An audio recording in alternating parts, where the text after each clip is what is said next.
ஹரப்பனை தொடரட்டும் அப்படின்ற முழக்கமும் இருக்கு. இத்த பிருகன் நோகரி சும்பிலான் அப்படின்ற மாற்றத்திற்கான குரல்களும் அதிகமாக இருக்கு. இவங்க ரெண்டு பேருமே வேணா ஒரு சத்து புதிதாக அணி அமைச்சு அவங்களோட சொந்த லோகோலயே வந்து நிக்கிறதையும் இப்ப நியூசிலாந்து மாநில தேர்தலில் வந்து பாத்துக்கிட்டு இருக்கோம். ஸோ நேற்று என்னோட பதிவுகளை வந்து சொன்ன மாதிரி நேராகவும் போய் பார்த்து இந்த சில தினங்கள்ல வந்து கள நிலவரம் அல்லது அந்த மக்களோட எதிர்பார்ப்பு எப்படி இருக்கணும் நான் பகிர்ந்துக்கிறேன் அப்படின்னு சொன்னேன். இந்த ஒரு 3 நாட்கள் ஸ்ரம்பான் பாடிசன் இந்த ஏரியால வந்து நேரடியாக பார்த்த அனுபவம். அதே நேரத்துல சோசியல் மீடியா இந்த இடத்துல வந்து அந்த கருத்துக்கள் வந்து நிறைய வந்துகிட்டு இருக்கு. நீங்களும் வந்து நோட் பண்ணிருப்பீங்க. நம்ம வந்து லெட்ஸ் பி இன்ஃபார்ம்டு ஓட்டர்ஸ், அதாவது நம்ம தகவல் அறிஞ்சு வாக்களிப்போம். அந்த தகவல் அப்படின்ற ஒரு விஷயம் வந்து உணர்ச்சியும் அந்த இடத்துல இருக்கு. அதே நேரத்துல ஃபேக்ட்ஸ் அண்ட் ஃபிகர்ஸ் நண்பா, இதுவும் வந்து தெரிஞ்சு வாக்களிக்கணும் அப்படின்ற ஒரு விஷயம் 2008 இருந்து நான் வந்து பகிர்ந்துகிட்டு இருக்கிற ஒரு விஷயம் இப்ப அதிகமாக கண்டிப்பாக பார்க்கப்படுது. என்னோட பகிர்வுகள் வந்து தொடர்ந்து இருக்கும். இந்த கெட்ட வார்த்தை பேசி கமெண்ட் பண்றது, காழ்ப்புணர்ச்சியில வந்து பர்சனல் அட்டாக் எல்லாம் பண்றது, இதை பத்தி நீங்க என்ன நினைக்கிறீங்க?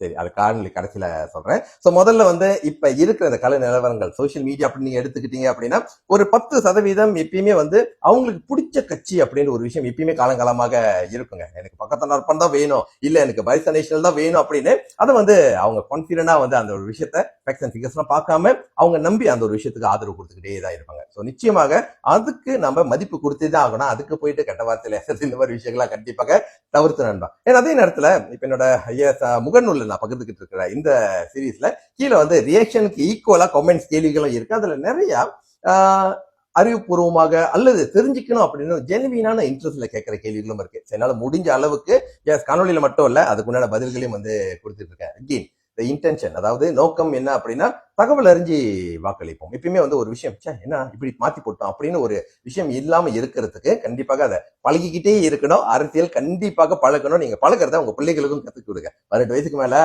வாக்களிக்கலாம் ஆவாங்களா? சோ இப்ப ஜோர் மாநில தேர்தலுக்கும் நெகிழ்ச்சி மாநில தேர்தலுக்கும் என்ன பெரிய வித்தியாசம் அப்படின்னா அங்க ஆளுங்கட்சியாக இருந்தது பைசா நேஷனல்ங்க. ஆனா இங்க நெகிழ்ச்சில 2018 இருந்து ஆளுங்கட்சியாக இருக்கிறது பக்கத்தனரப்பான். தற்போதைய வந்து நம்ம பிரதமர் தலைமையில் இருக்கிற அந்த அணி வந்து இப்ப களத்துல இறங்குறாங்க. இன்னும் யூனிக்கான ஒரு விஷயம், டிஏபியோட செக்ரட்டரி ஜெனரல் அவரும் வந்து ஆக்சுவலி வந்து நெகிழ்ச்சிகள் மாநிலத்தை சார்ந்தவர் மன்மிகு ஆண்டனி லோக் அவர்கள். ஸோ இந்த மாதிரி நிறைய ஆஸ்பெக்ட் வந்து அந்த இடத்துல இருக்கு. ஸோ இந்த மாதிரி பெரும் தலைவர்கள் அந்த இடத்துல இருக்கிற பட்சத்துல என்ன ஆகும் அப்படின்னா அவங்க வந்து ஜஸ்ட் லோக்கல் இஷ்யூஸ் மட்டும் பார்க்க மாட்டாங்க, அதாவது என்டையர் நேஷனல் இஷ்யூஸ் சேர்த்து பார்ப்பாங்க.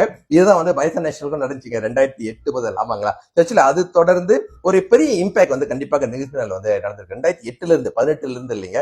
ஏன்னா நிறைய இடங்கள்ல கிட்ட ஒரு 18-20 வருடமாக சட்டமன்ற உறுப்பினர்கள், நாடாளுமன்ற உறுப்பினர்கள் எல்லாமே ஆரம்ப காலகட்டத்துல பிஎன்ல இருந்தது. அது மாறி காடிலான், டிஏபி இந்த மாதிரி பிரதிநிதிகள் வந்து இருக்கிற இடங்களாக மாற்றப்பட்டிருக்கு. அதாவது நீளத்திலிருந்து அது சிகப்பாக மாற்றப்பட்டிருக்கிறதா எல்லாத்துக்கும் தெரியும். சோ இப்ப இந்த இடத்துல மக்கள் வந்து அந்த இடத்துல மாற்றங்கள் நடந்திருக்கா, எனக்கு திருப்தியாக இருக்கா அப்படின்னா ஓகே அப்படின்னு தொடர்றதுக்கு உண்டான அந்த ஒரு விஷயமும் இருக்கலாம். ஏன்னா அதே நேரத்துல மாற்றமா இல்ல, 18 வருஷம் ஆச்சு அதே மாதிரிதான் இருக்கு. இன்னும் மற்ற மாநிலங்களை கம்பேர் பண்ணி பார்த்தா என்னங்க சில சர்வீஸ் கூட பார்த்தேன் குறைவா இருக்கு அப்படின்ற மாற்றங்கள் வேணும்னு சொல்றவங்களும் இருக்கு. ஸோ ஒன்ஸ் அகெயின் நம்மளோட பெர்செப்ஷன் அப்படின்ற ஒரு விஷயத்தையும் மீறி ஒவ்வொரு தனி நபர் வாக்காளர்கள் இருக்காங்க பாத்தீங்களா, அவங்களோட பர்சனல் எக்ஸ்பீரியன்ஸ் அப்படின்னு இந்த ஒரு இடத்துல இருக்குங்க. அவங்க இதனால பயன் இருக்கு பயன் இல்லைன்னு நினைச்சு வாக்களிக்கிறது அந்த கடைசியில. அதனாலதான் மக்கள் தான் ஆக்சுவலி வந்து உண்மையான முதலாளிகள் அப்படின்ற இந்த ஜனநாயக திருவிழால அந்த ஒரு விஷயம் வந்து நிச்சயமாக இருக்கும். அண்ட் ஒன்ஸ் அகெயின் இப்ப இந்த இடத்துல ஜோரை கம்பேர் பண்ண, ஜோர்ல பாருங்க அந்த ஒரு ஒரு வேவ் வந்து என்னத்தை கொடுத்துச்சு அப்படின்னா 4 இந்திய பிரதிநிதிகள் வந்து சட்டமன்றத்தில் இருக்காங்க. ஒரு ஆட்சிக்குழு உறுப்பினர் இருக்காரு மாண்புமிகு பன்னீர் அவர்கள். ஆக்சுவலி பெர்லின்ல தான் வந்து அதிகமாக வந்து நான் இருந்தேன். ஸோ கண்டிப்பாக அவருக்கு வந்து வாழ்த்துக்கள். அதே மாதிரி எதிர்கட்சியிலையும் ஒரு சட்டமன்ற உறுப்பினர் இருக்காங்க. ஓகேங்களா? ஸோ மாண்புமிகு காத்தியாயினி அவர்கள் ஆக்சுவலி எல்லாமே களப்பணியில வந்து செய்ய ஆரம்பிச்சுட்டாங்க. நல்ல ஜோர் பாத்தீங்கன்னா வந்து கேம்பெயின் மட்டும் இல்ல, அது முடிஞ்சதுக்கு அப்புறம் போட்டி போட்டு செய்ய ஆரம்பிச்சிட்டாங்க. ஸோ அதே ஒரு சூழ்நிலை இப்ப இந்த இடத்துல எப்படி வரும் அப்படின்ற ஒரு எதிர்பார்ப்பும் கண்டிப்பாக இருக்கு. ஸோ தொடர்ந்து உங்களோட கேள்விகள் எதுவாக இருந்தாலும் கண்டிப்பாக கேட்டு பழகவும் நண்பா. அதாவது நம்ம பர்சனல் அட்டாக்ஸ் இந்த மாதிரிலாம் வந்து கொஞ்சம் சைட்ல வச்சுட்டேன்னா மக்கள் அதை விரும்பல. அதுதான் வந்து உண்மையான ஒரு விஷயம். சைட்ல வச்சுட்டு ஃபேக்ட்ஸ் அண்ட் ஃபிகர்ஸ் கேள்விகளை வந்து எல்லாருமே சேர்ந்து கேட்போம். அதாவது இப்ப நீங்க என்கிட்ட கேட்கறது இல்ல, நானும் மத்தவங்க கேட்கறது, அவங்க கிட்ட கேட்கறது மாதிரி எல்லாமே கேட்டு பழகுவோம். சரியான பதில் அப்படின்ற ஒரு விஷயம். ஏன்னா எல்லா பதிலும் நம்மளுக்கு திருப்தி அளிக்கும் அப்படின்னு அவசியம் இல்லை. சரியான பதில் வந்து கிடைக்கிறதுக்கு அந்த கேள்விகள் கேட்போம். அண்ட் உண்மையான ஒரு விஷயம், முன்னேற்றத்துக்கான ஒரு வாக்காக அது கண்டிப்பாக இருக்கணும். அண்ட் ஆஃப்கோர்ஸ் என்னோட பர்சனல் திங், எதுவாக இருந்தாலும் நமது இந்திய பிரதிநிதித்துவம், நீட் பேஸ்ட் ரெப்ரசன்டேஷன் நிச்சயமாக நகரசபை மாநில அரசாங்கத்துல இருந்தே ஆகணும். ஆளுங்கட்சியிலையும் இந்தியர்கள் இருக்கணும், எதிர்கட்சியிலையும் இந்தியர்கள் இருக்கணும். அந்த ஒரு ஸ்ட்ரென்த் கண்டிப்பாக அந்த இடத்துல இருக்கும் நண்பா. ஸோ ஜோர் அதை நிரூபிச்சு காமிச்சிட்டாங்க.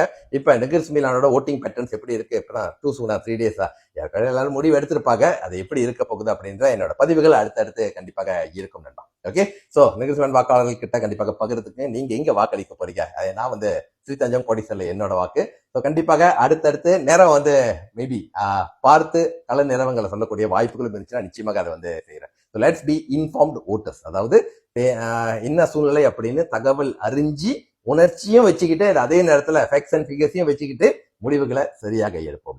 ஓகேங்களா? காணொலியை பரவாக பகிர்ந்துங்க. அரசியல் சரியாக பழகுவோம் நமது எதிர்காலத்துக்காக. வெற்றி. வணக்கம். டாக்டர் பணிது.